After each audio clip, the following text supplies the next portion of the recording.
Welcome to a very special episode of the Happiness Playbook. Today, I have Adeline Florence, the one and only, here to chat through some very specific applications of play theory. We're going to be talking a lot about roommates and living with other people and how we can apply play theory to not only getting along together with people you're living in the same house with, but to really flourish and have deep connection with those that you live with. So really excited. If you are going to college or you have roommates in any capacity, you're going to want to tune in. If you know people that are in that situation, we are going to discuss some very concrete tools here to just make those environments and those relationships flourish. So, very excited. Adeline, thank you for joining today. Yes, I'm so happy to be here. Seriously, I've been listening to all the podcasts leading up to this, and every time I'm like, oh my gosh, I want to do this. I want to be here. So I feel honored. Well, you're awesome. For those who don't know, for like the two people listening that don't know who you are, why don't you just give us a little bit, who's Adeline Florence in a nutshell? Yeah, so my name is Adeline, and as you can guess by the name, I'm Laurie's daughter, and Truman appeared on here earlier, so I'm Truman's sister. So I feel like I kind of have this like heritage or legacy or something with play theory. Like, wow, I have this family ownership in this. Not really though, but I love to be involved in it. It's definitely changed my life because I was raised with this in my entire life pretty much. So having this in my home, it changes how you communicate with people and how you collaborate with people, which is why I'm so excited to bring it to roommates and to living with other people and those kind of relationships.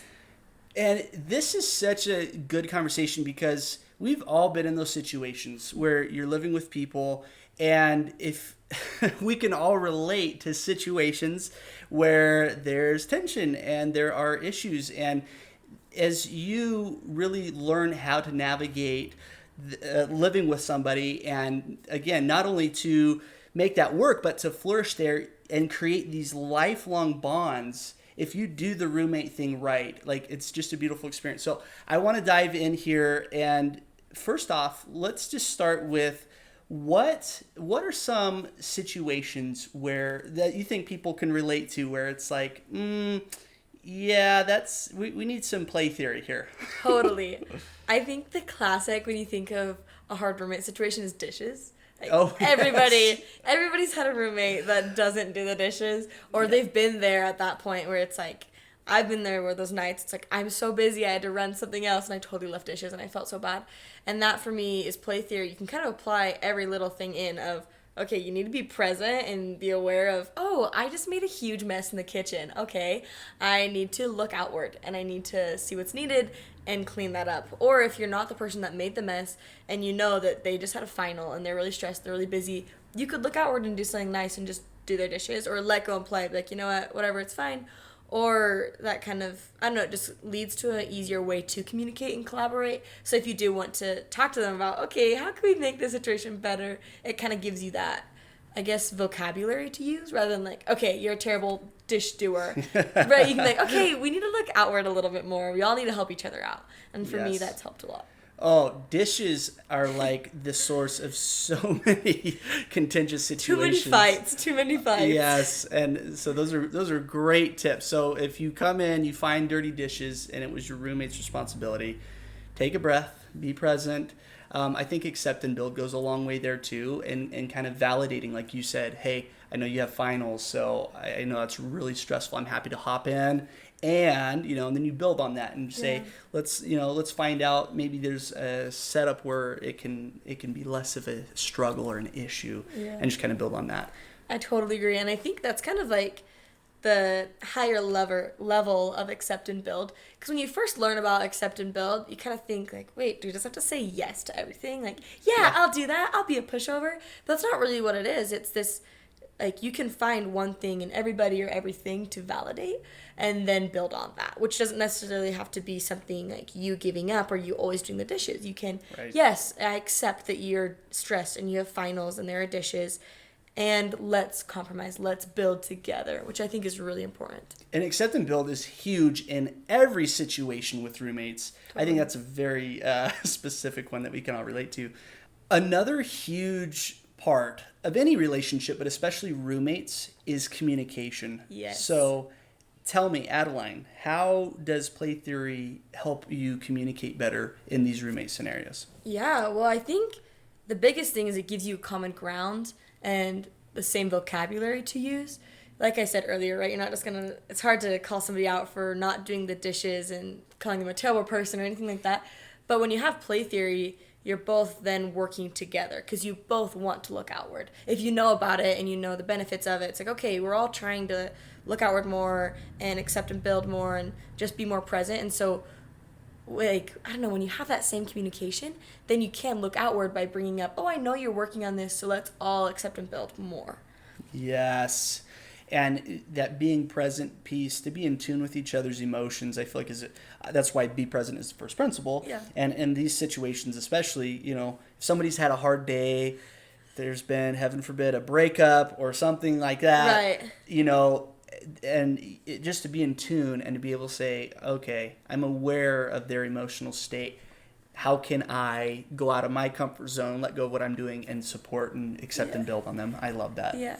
Totally, and with play theory, I think it's a two-man game because you can do it by yourself all you want, but it gets a little exhausting sometimes, right? If you're always like, okay, I'm asking what's needed, I'm looking outward, and man, nobody's helping me out. And so when all of your house or your roommates are in on it as well, then it just elevates it to another level.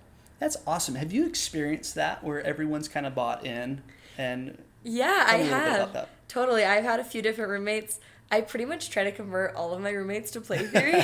I'm like, okay, so hear me out. There's this thing. It's kind of weird. And without fail, all of them are like, this is amazing. Oh, my gosh. And then we'll have conversations about like, okay, we totally should have looked outward more for each other. Okay, I wasn't being present when you were sharing this or talking about this. And it's just helped build that friendship and that connection and the bond. So I've seen a lot of benefits from it. That is awesome. That is awesome. Our play theory evangelist here. Play theory guru. That's what I'm going for. Oh, I remember having applied it in a few situations with roommates where it was so like night and day difference, made a huge impact in the culture and just the ambiance here in the home. So speaking of look outward, we want to help anyone listening or watching this to be able to apply these principles to their home, to their house, and their roommates. So we are putting together a very special experience that we've never done before. And so we're going to just touch on that real quick now. So Adeline, tell us about this exciting thing we're putting together. So we are putting together a happiness playbook for roommates. And it's going to be pretty much an online virtual workshop. And a lot of the podcast followers don't really know this about play theory, but it involves a lot of play to learn it. Yes. And playing games and let go and play and kind of getting out of your comfort zone.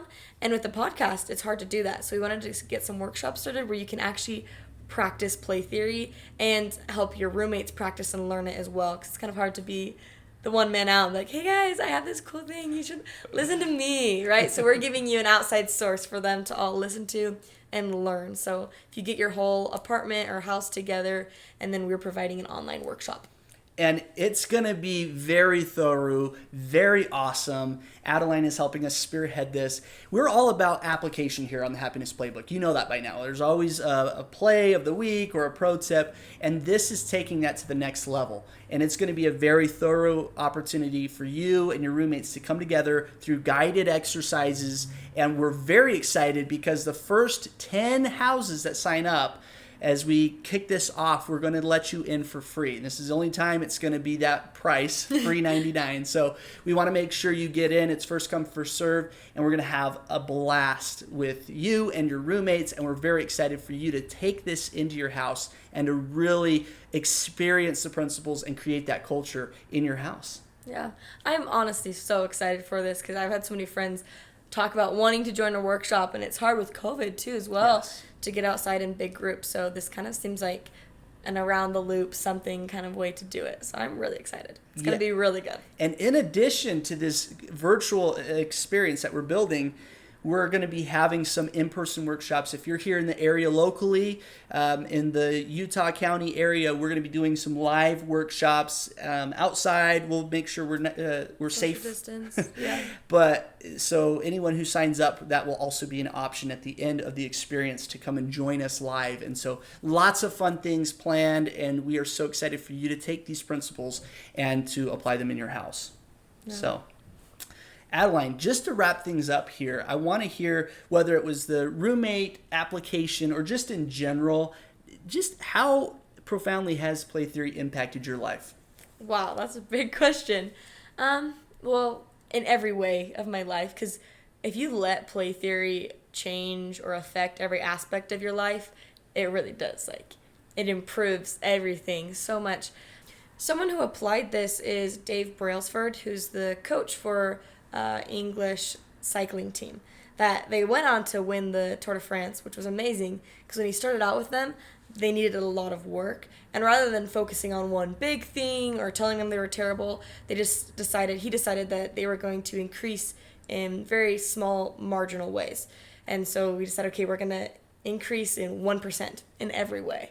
Which I thought was amazing, just a little thing. And it's so cool because they really were just little tweaks, like painting the inside of the car where they transport their bikes white so they could see dirt and clean it before it got in the gears, and like test their suits. Anyway, we're going to dive deep into that story in a later episode because it's so good. But I love that. And that is exactly, I think that's a powerful way to explain play theory, because it isn't, you don't see, I mean, you do see immediate results, of course, but it's over time where you get those gains, those small gains here, and just, it's like you're tweaking, little parts of your life, and then, you wake up months, years later, and I certainly have experienced that too, where it's like, wow, the quality of my life has just totally, the quality of my relationships, my confidence, my communication, all of that improves. And it's just so cool to see you here blazing trails there in a very unique setting, a very important setting here with roommates and people living together, because that makes a big difference. Play theory is legit one of my favorite things, so I'm so excited to be able to bring it to more people in this workshop format and get more people in the Utah County involved and everywhere, since it's virtual, so really anyone can do it. There's a lot of awesome stuff in the works, and we're so glad to have Adeline on Team Happiness. Oh, yeah. Thank you for joining us for this very special episode, and stay tuned for lots more exciting stuff. And as always, remember that happiness is a skill and life is a team sport. Amen to that. Catch you next week.